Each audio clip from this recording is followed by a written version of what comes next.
Hi, everyone. Thanks for coming. Um, do you know Electrolux company? So just raise your hand. Okay, then we can skip introduction, right? So just okay. I will try to surprise you with a few things that I love to share. So we are supporting 6 year in a row Women in Tech Sweden, which is super cool from my perspective. 60 million appliances sold annually. And this is a big number, and likely I don't need to explain how big it is because Electrolux covers Sweden from basements to the towering buildings, and our appliances are everywhere. In 2023, we generated 134 billion Swedish kronos in sales, and we employed 45,000 employees around the world. Personally, I'm very proud that sustainability is a core principle at Electrolux, but we will talk about it a bit later. Let us first introduce ourselves. Here at Electrolux, my responsibilities include taking care of our digital infrastructure and building tools that will automate our processes. I have educational background in software engineering and nanotechnologies, but beside that, I'm really into photography, a huge Taylor Swift fan. Well, sometimes you just need to shake it off. And beside that, non-fictional bookworm. So my name is Yunyi Huang. I'm currently working at Electrolux as the engineer lead in IoT connectivity service team. And I specialize in creating the connection between the consumers and their devices through the IoT platforms. So outside of work, I'm a mother of two wonderful children, and yeah, I enjoy gaming and drawing, and especially traveling. And each of this activity just enrich my creativity in tech. Yeah, and my name is Kristina. I'm product manager at Site Reliability team. Before I worked as a developer, as an engineering lead, and I have engineering degree in construction and in software development, so I really like to build things. Apart of work, I have a 3-year-old beautiful daughter, and I like to read books, especially psychology books. And there's a thing that likely I watched all the TV shows like detective and sci-fi in sci-fi genre. And when it comes to sci-fi movies, people in the movies from the future usually wear the same kind of clothes as we are. But when you look at their devices, especially kitchen devices, you may notice that, okay, there is something that can create food out of the thin air. And this is the kind of future we're trying to shape at Electrolux, the way how you interact with your devices at home. So it would be like a live organism or like live ecosystem. We divide our appliances into 3 categories: taste, care, and well-being, and these are connected appliances. The IoT industry is complex due to the various range of appliances we need to support, so you need to write different kind of code for every appliance to be able to manage it. We also need to keep our consumer data secure, and like many other companies, we need to support third-party integrations. I think it's the same for everyone. We also launch in over 60 countries. We support other 20 languages, and this is how it will look like for you if you are having the first day as a developer at Electrolux. Yeah, so as you can see, there is various type of cloud vendors we use, and there is a reasoning behind it. So for example, we run the majority of our services on AWS, but we still use GCP, Azure, and IBM a bit for our connectivity. Yunyi will talk about it a bit later. So, and if this doesn't look challenging for you, I'm going to tell you a bit of the connectivity approach. So usually when people buy the oven, then they have a dedicated app for this oven. They set up it on the phone. And then they buy washing machine, and there is another app. And it's not really a friendly user experience, I must say, when you have like so many apps to manage all your appliances at home. But it's a general approach in IoT. So at some point in the past, Electrolux decided that that's not going to work. We need to think about our consumers. And then we decided to launch one app call it like this, and merge all the features, all the user bases into one solution. So if you imagine that all these apps had backend, then we are going to talk how it looked like from the backend side, from the product perspective, to have such challenge. Yunyi? Thank you. So, yeah, our journey started in 2015 as the launches of our first applications. In the following 5 years, we learned a lot through the trial and errors.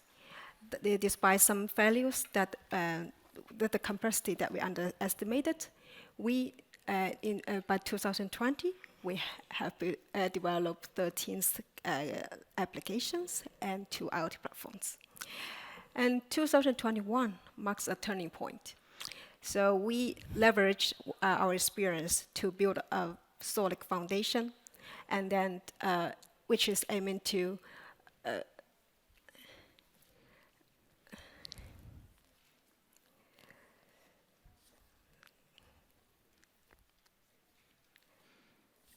I think that you worked at the OCP. Oh, yes, it was a long time ago. Yes. Actually, beautiful memories. I believe you skipped it because of the parental leave. No, we can skip it. This is the year when you were having a daughter, I think. Yeah, I mean for the commonality of the electronic and design, so that we'll initiate our one code-based application and one connectivity platforms. And one year after, we launch our one app, and with these launches, we start to phasing out our legacy applications. And today, our journey is still ongoing, and each step brings us closer to a more integrated, efficient innovation future. So when we try to develop our new IoT platforms, we look closer the critical difference between the IoT cloud and the traditional cloud. So this is affecting our decision making to choosing our technical depth. So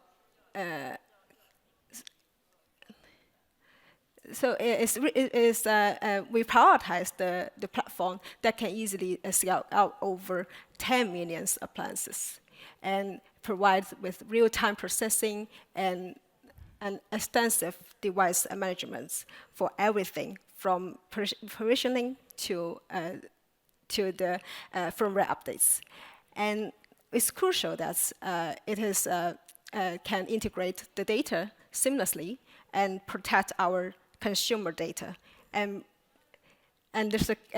also the device security can grow without limits. So to migrate 2 legacy platforms to one connectivity platform requires a careful balance act. So we need to support our newly launched one app and also those 13 legacy apps. And simultaneously, we need to integrate over 100,000 devices that connect to each legacy platform. And we also need to set up a new standard for the devices that connect to our new platform. So our goal was to make sure our user experience maintains seamlessly and uninterrupted during this migration period. So imagine if a user tried to control the devices through the voice assistant, and this action will update the device states, and then our data analytic platform will analyze these states. And based on this data, our digital experience backend will try to create the customized recommendation. And the recommendation will later on then send to our user through the as a notification in their apps.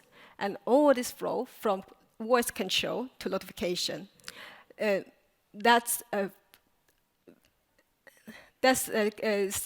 sure that everything depends, all the others platform and the services, they depends on our core services of one connectivity platform.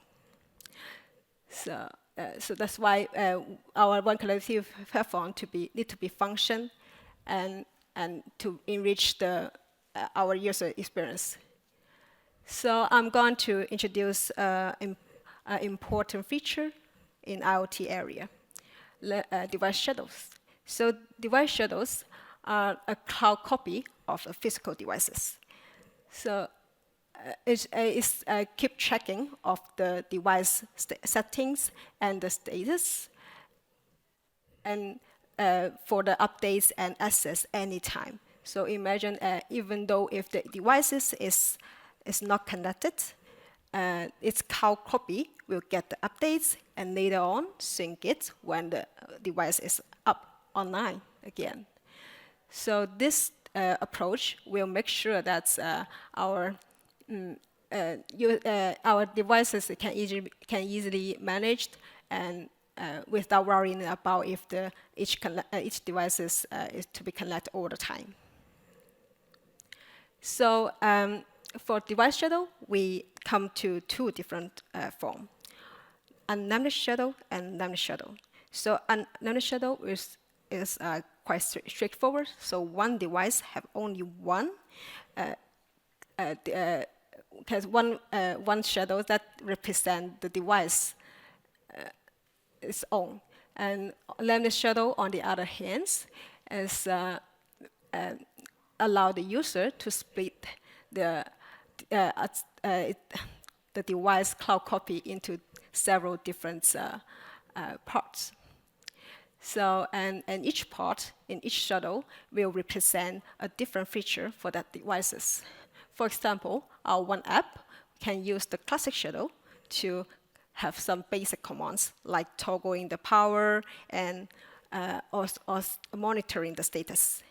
And with the flavor shadows, it can record the preferred settings like the special washing cycle for your gym clothes. Everything is just a single tap. So with schedule shadows, your laundry can start and finish as you just arrive home. All the presets are through one app. So with this modeling, we can significantly simplify the interaction with our smart devices and enhance the convenience and efficiency. And no, our platform is not perfect yet. As we migrate all the legacy application, we aim to migrate all our legacy devices to the new platforms. Unfortunately, some of our devices they have some limitation, so that's to compatible with our OCP platform standards. So that's what we are trying to do is we have a mapper that mapping to convert these device states into the OCP device shadows that can be made compatible back to this. And then, so that's why we have a high quality services to make sure everything is connected. So Alina will bring us to the... Thank you. So any cloud or any platform has at its foundation a big infrastructure layer. And we, as SRE team, were responsible to provide Yunyi's team with resources that they are needed to build a new, shiny, bright one cloud platform. And in the beginning of migration, changes in our workload was relatively minimal. We received some tasks, we fulfilled them. But as the migration progressed, number of requests that we started to get grew rapidly. More teams started to migrate. The complexity of these tasks was also growing. And to fulfill any of these requests, we as an SRE team need to get requirements, to understand what exactly we need to do, create this resource, test it, found some bugs, test it again, fix it somewhere in between. And you can imagine that it's time-consuming. And capacity of our team, unfortunately, is also limited. We cannot fulfill all tasks simultaneously. At this point, we started to think how we can change it, how we can help to our developers avoid this bottleneck. And this led us to the creation of internal developer platform. Right now, internal developer platform is centralized proxy between SREs, DevOps, and cloud. So instead of raising some tickets and asking SRE team to create something for me, I can go and create Yeah. Thanks. It's happening. So instead of going and asking SRE team to do something, I can go to IDP and create everything by myself. So I can do infrastructure provisioning, service onboarding, and many more on a self-service basis as a developer. Meanwhile, responsibilities of SRE team have also changed. So instead of building and working on one task per developer or per team, we are building functionalities and features that will be available and used by across all organizations. So, internal developer platform as an approach is a set of tools, services, and processes that can accelerate and support your software development. With automation, you can provision your resources whenever you need or whenever you want. You don't need to go and create tickets and wait while SRE team will have a capacity to do it. It's quite annoying. I can go and create everything by myself. Also, right now, IDP works as centralized entry point for all tools that we are using in our organizational technical setup. So basically, instead of having multiple tabs in my browser with console for one tool, console for other tool, some other service, I can have only one tab because IDP is covering everything. Also, now developer team is responsible for their own infrastructure. So if I will create something, I will maintain it. And me as a developer, I understand my needs more than SRE team. So I don't need to go and explain why I need this big instance of database, or why I need it tomorrow. I will do it myself. And in case if some team requires some unique integration, and for some reasons we cannot support, unfortunately, they are more than welcome to go and write the plugin for IDP themselves, because IDP's code base is internally open for all developers team. But IDP can provision standalone resources. But some resources we cannot consider as provision without some dependencies. That's why, so for example, I selected resource and I need to create Elastic Kubernetes service. To make sure that it will work in my production environment, I also need to create VPC, EKS cluster, autoscaler, and many, many more. Right now, developers don't need to keep it in mind and go and create it one by one manually, even with IDP. Because we introduced a feature which is called templates. So all I need to do to implement my EKS is go select some templates, click a couple of buttons, sit back and relax while automation will create all these resources and link them automatically under the hood. So let's check how it looks in real life. So for example, we will continue to talk about EKS. I will go and select template that is required for me right now from template libraries. After that, I will fill in some kind of configurations. For example, description. Why do I need this EKS? Well, sometimes we can forget why we created something. We also can put some text to later filter out my resources. I will select identifier for EKS and will select version of our infrastructure as a code. Then I will go and grab my coffee and wait while this resource will be provisioned. And this is what I will get as a final result. So each resource in IDP has its own UI page where we can see all generic and needed information. So for example, if we will continue to talk about EKS, we can see owners of this resource, teams. So basically, if something will go wrong from this page, I will know to whom should I reach out. I can also see environment, where this resource was provisioned, and many, many more. Also, on the left side, you can see the tree view. This shows all dependencies and some dependencies for this resource. So everything that you need to maintain and handle resource is on one page. So how efficient is it? All this automation and IDP. We decided to calculate how long it would take for our team as SRE to perform all tasks that we receive over the year manually, and compared it how it actually would took with IDP. And the result is 271 days versus 2.3 days. Of course, we're talking about if it would be non-stop, like 24 hours. I think it's quite impressive result. On the left diagram, right from your side, sorry. On the right diagram, you can see the usage statistic from March. So even when migration is almost over, developers continue to use IDP. because platform is constantly evolving. We are trying to implement and provide developers with more and more features. So right now, in IDP, you can not only provision your infrastructure, you can also do access control. You can onboard new users. You can renew your VPN configuration. So with all of this said, I think that this is the reasons why we see IDP as one of their key features that allowed us to migrate in quite fast pace. So with automation and templates for complex resources, it's time saving. I don't need to think about I don't need to think as a developer how to create this infrastructure. I can go and click a couple of buttons. Also, no more dependencies from SRE.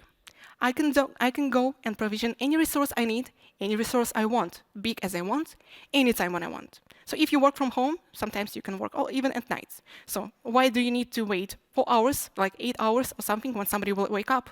I can do it even at night, while SRE team will write scripts that will allow me to do it. Also, as a developer, I don't really want to focus on infrastructure. I mean, I know that I need some database, but instead I will focus not on thinking about how to provision it, but I will focus on end code and end services that will use this database. And with everything, all of this stuff makes me dependency-free. So no more blockers to provision or create my service, at least from infrastructure side. And let's go to our favorite part, operations. Thank you. Yeah, here's the thing. When you build stuff, after you need to run it. And the first thing that I'd love to share is that when Alina said this thing about we provisioned the resource, but then they forgot about it. It's actually happened in every company around the world. So globally, the estimated amount of cloud waste only for over-provisioned resources is around $20 billion. So that's a lot. And it's also you can convert easily it into increase of emissions from cloud, and you can convert it into cloud cost. So we decided that we don't want to create any cloud waste. We want to control our cloud as best as possible.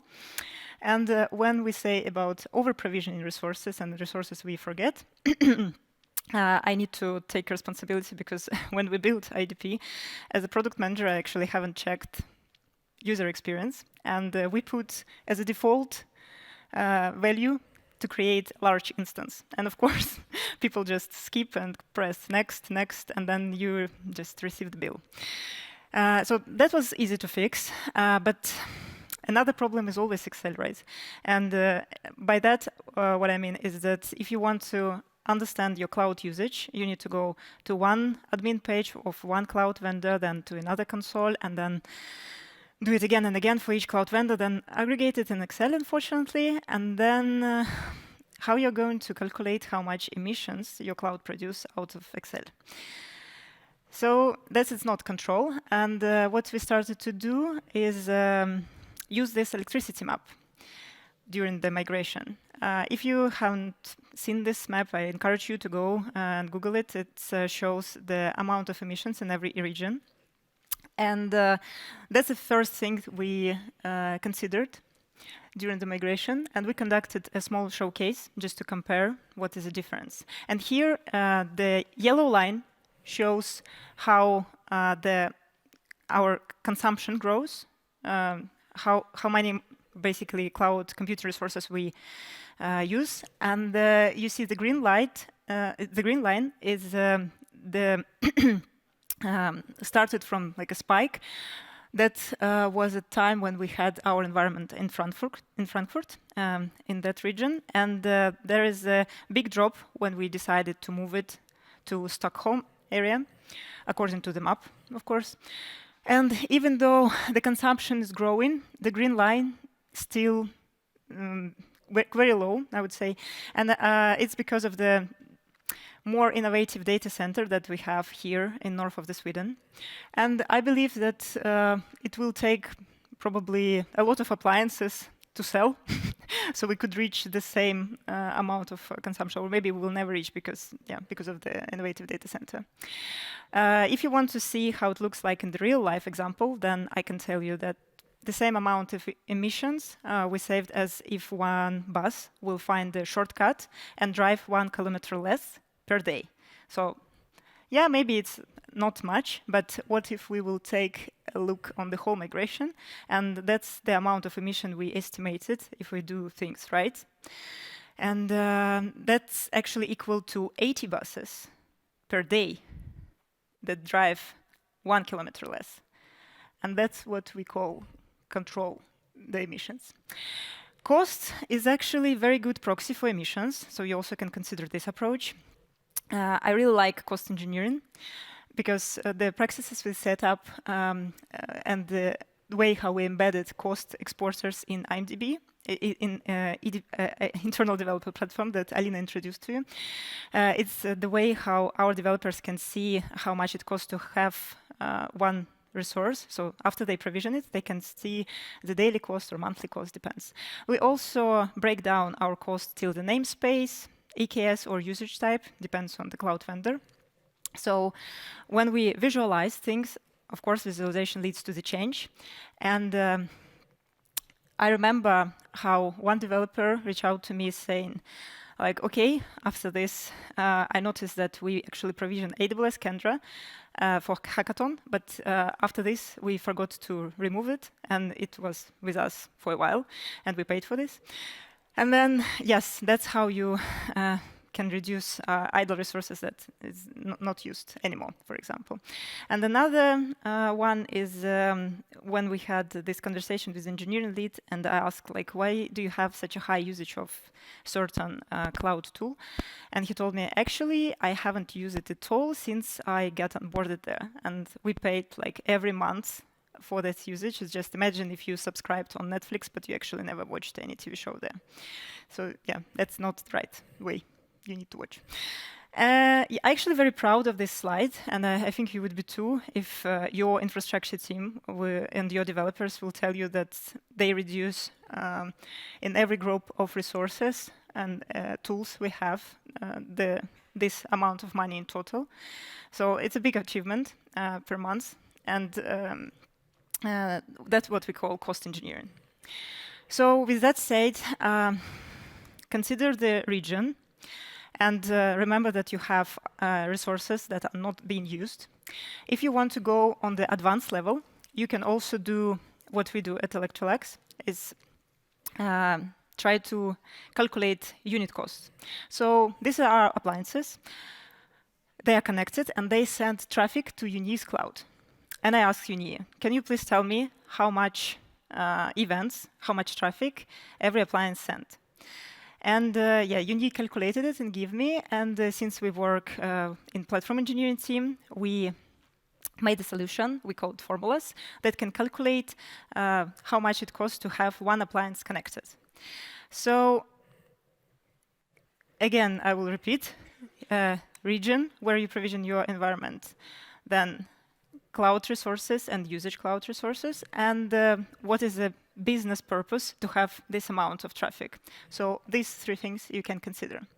I also would love to share with you our open source solution that you can leverage if you're facing the same challenges in your organization, because this is for free. So you can subscribe on our open source Electrolux page and use it in your organization if you use, for example, Prometheus. The whole FinOps section belongs to us. I'm very proud of it as well. And let's summarize what we've just told. Yeah, to sum up, so we believe less is more. So through years of exploration, we has embraced the importance of the commonality. So, so our aim is to create a strong and flexible IoT networks. To put our users to the first place. Key takeaway from infrastructure is that empower your developers with automation. Let them focus on building consumer logic and business logic instead of thinking how to create infrastructure for this. Yes, and also optimize your cloud usage and use sustainability practices in your company that will reduce amount of emissions and also save you some money. And yes. What's next, Yunyi? Oh, what's next? So, yes. Okay. Yeah. So, Okay, so what's last? We are keep moving our legacy platforms and the device to the new one connectivity platform, and we will soon have our first devices with cutting-edge hardware that's designed entirely based on the new standard and fully integrated to our new platforms. So with all this automation for infrastructure provisioning, we don't want to take away from developers the ability to talk with SRE and seeking help from us. That's why we decided to introduce right now in a pilot format a chatbot, which is called Infra Assistant. It's based on generative AI. So we're trying to move from UI to AI to help even more our developers. And we still will continue moving towards the more sustainable world. Meanwhile, we will open source more solutions from our side. And the infrastructure provision, infrastructure management tool that Alina mentioned also is going to be first in the line. So if you want, please connect with us on the LinkedIn. And please reach out if you have faced or currently facing anything infrastructure related or curious about cost engineering. We would be happy to talk about it. Or even better, join us as Electrolux Group. Yes. Thanks for the joining. Thanks a lot.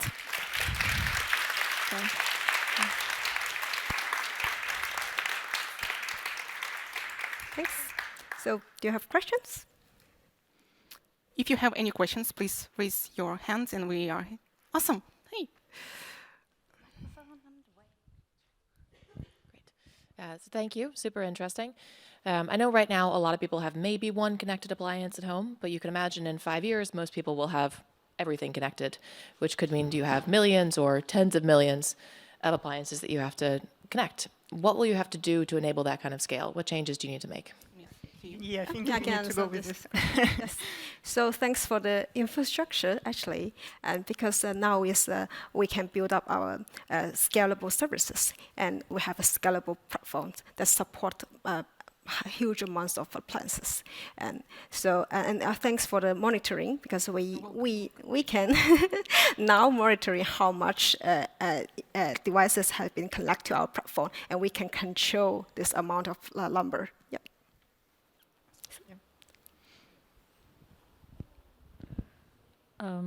Thank you for the presentation. It was really cool. I have a question that might be weird. So are you right now focusing on like single location deployment in the cloud rather than, edge, because it's IoT and it's like appliances that can be anywhere in the globe? So how do you deal with that in terms of cloud infrastructure? Yes. And so we have like 3 different clouds. So in 3 different regions, and 3 different areas. So we have one in EU and one in America, and also one in Asia. So thus we can handle the devices from different areas. Centralized to that?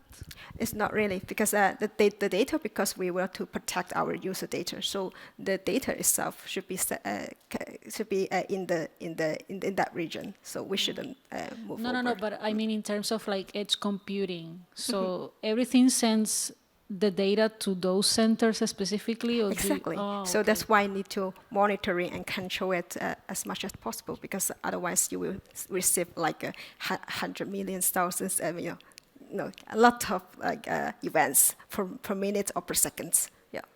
Does that work for you in terms of latency? No. Last question. Does that work for you in terms of latency? Because I mean, like if you have only one center here in Europe, yes. Let's guess that's Stockholm, and I have my appliance in Spain, then it's a lot of, Yeah, so I think based on Kristina mentioned, because we choose some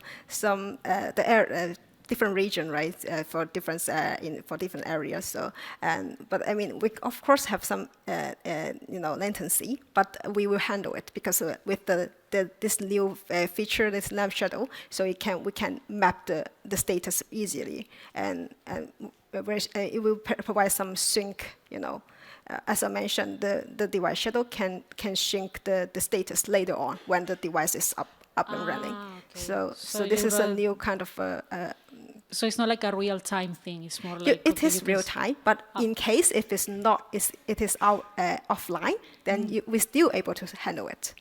Ah, okay. So- Thank you very much. You can buy your washing machine in Spain, and we will make sure that your washing machine will work. Exactly.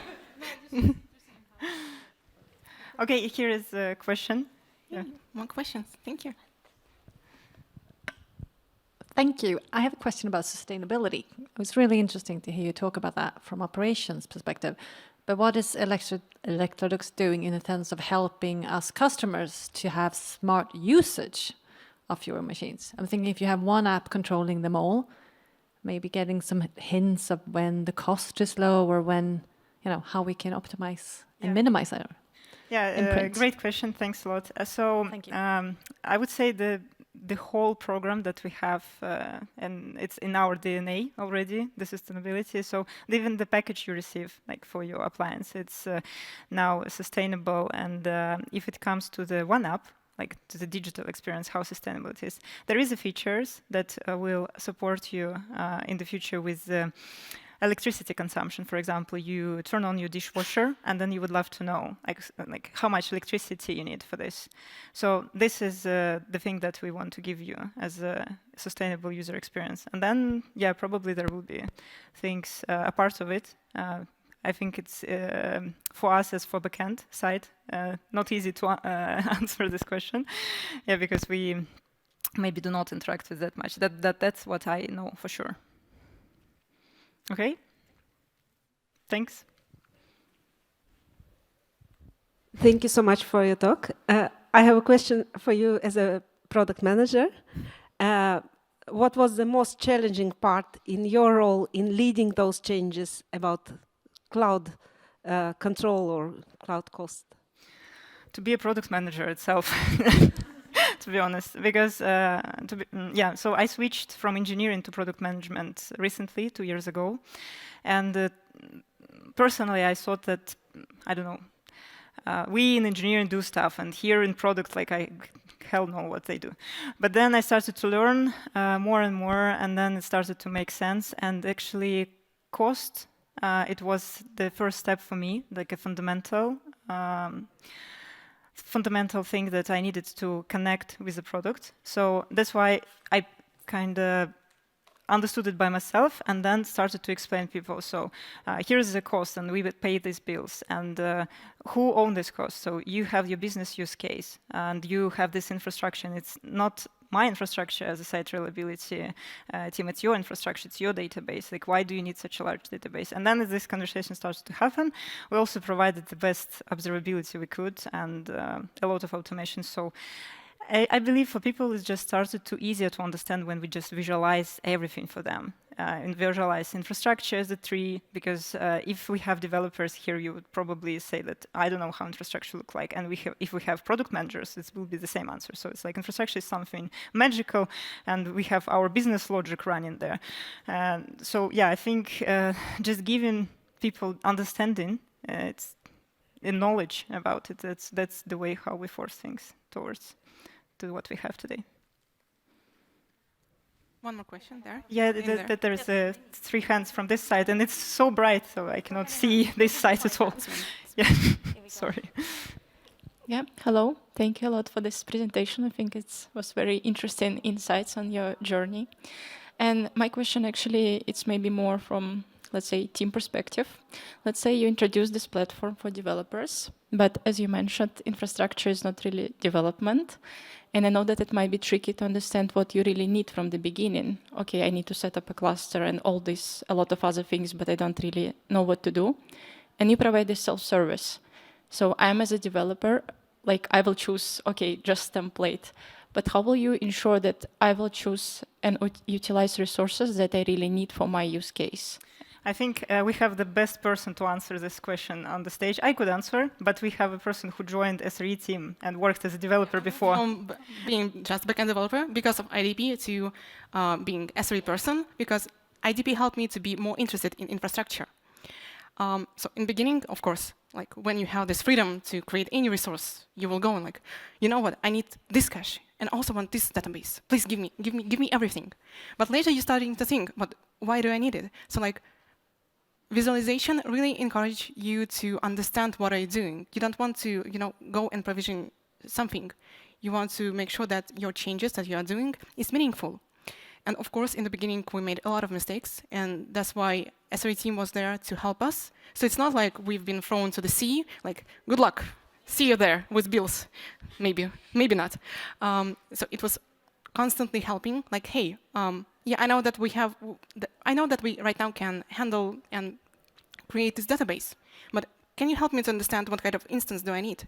And they were like, yes, of course, we can. So we had some kind of demos, we had some sessions, knowledge sharing. And of course, right now, if some developers have any questions, they can always come to SRE team and help us, and ask us, and we will help. But of course, it's something tricky where you want to find a balance between self-service and having the correct configuration of your backend. So it's something you need to pay for and have attention to. So I think it's in addition to what Alina said, I think it was the growth, because since for example, Alina, she ended up in the SRE team, that's already clear. But for other developers, we started to call them infra folks, because in every team we started to have one developer who started to understand infrastructure better and ask more questions and to be curious. Because even if I ask engineering leads sometimes, what is the percentage of developers you have interested in infrastructure and percentage of developers who just want to focus on writing code, because people are different, right? And then engineering leads usually say, I have 80% of people who want to focus on the code, and I have 20% of people who want to learn. So that's how we ended up with having more and more infra people in our organization. But it was organically, so it's natural growth. When you give people something to learn, then they understand more. Yeah. Okay? Yeah, thank you. Okay. Are we good? We have one question there. Thank you. I was thinking about, for me as a designer, the infrastructure is very complex and it's kind of hard to get a grasp of it. But when I suggest function as, can we add a search function here, and the developer answering, no, but it takes too much memory from the server, or it takes too much memory. I realized that it's a huge issue from a usability perspective with the cloud platform usage. Do you think that being more aware of how you use the server and that kind of thing can also innovate how you solve things from a developer perspective? I wish I could answer yes. But as I said, even with my engineering background, working with this infrastructure team, I understand that it's at such a low level. And even if you visualize things only for people with a very technical background, it would be possible to understand. But what can help if you will have something like a start kit, like a sandbox where you can play around and do not break anything, but actually experiment and learn. I know that a lot of cloud vendors, they have not something like this, but so I would say that just to be aware on some level would make things easier. Even for our team, when developers started to understand infrastructure, it just became easier to manage incidents, for example, because we speak the same language. So partially, for sure, if you as a designer will start to be curious, then eventually you will probably end up in this SRE team. Or you will be just very successful designer. Okay, thank you. I'm going to say that infrastructure is going to be viral after AI, after these questions, because it's a bone of every business. Without infrastructure, we cannot do much. Okay, great. Thanks a lot for having us. Thank you. You've been a great audience.